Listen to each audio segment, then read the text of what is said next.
Can you use a Tesla supercharger with a non-Tesla EV? Absolutely. Tesla's Open Superchargers initiative now allows select non-Tesla EVs to charge at their extensive network. This video will guide you through adding your non-Tesla vehicle to the Tesla app to track charging and manage sessions. As of December 2025, eligible vehicles primarily include those with NACS compatibility, either built-in or via an adapter. Common compatible models are the Ford F-150 Lightning and Mustang Mach-E. Chevrolet Bolt EUV and GMC Hummer EV are also compatible. Polestar 3 is eligible for charging. Volvo XC90 Recharge is supported. Mercedes-Benz EQE is compatible. Rivian R1T and R1S are eligible. Always confirm your specific model's compatibility. First, download or update the Tesla app to version 4.15 or newer from the iOS App Store or Google Play Store. Create a free Tesla account if you don't already have one. This app is your gateway to accessing and managing supercharger sessions for your non-Tesla EV. Open the Tesla app and select Add Vehicle, then choose Third-Party EV. You'll be prompted to enter your vehicle's VIN, vehicle identification number. The app verifies if your vehicle is supported under the Open Supercharger program. After entering your VIN in the Tesla app, you'll need an authorization code to proceed.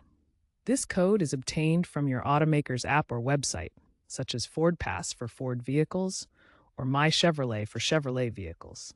This verification step ensures you are the rightful owner of the electric vehicle being added. Enter the authorization code you received into the Tesla app. This links your non-Tesla EV to your Tesla account. You'll likely need to consent to sharing basic vehicle data, like battery state, with Tesla to enable charging and session tracking. Once your vehicle is linked, you can track real-time charging progress directly in the Tesla app. This shows the current charge rate, battery level, and charging status.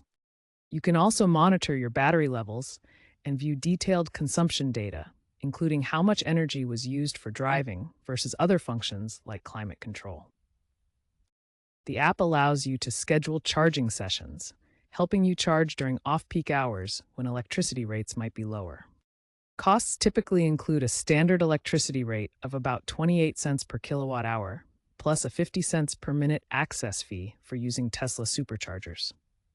This makes it easy to calculate your total charging expenses. Not all superchargers are currently equipped for non-Tesla charging. Ensure the supercharger you visit supports non-Tesla vehicles. If you encounter app glitches or connector issues, Tesla typically releases software patches to resolve these problems. Regularly check for app updates.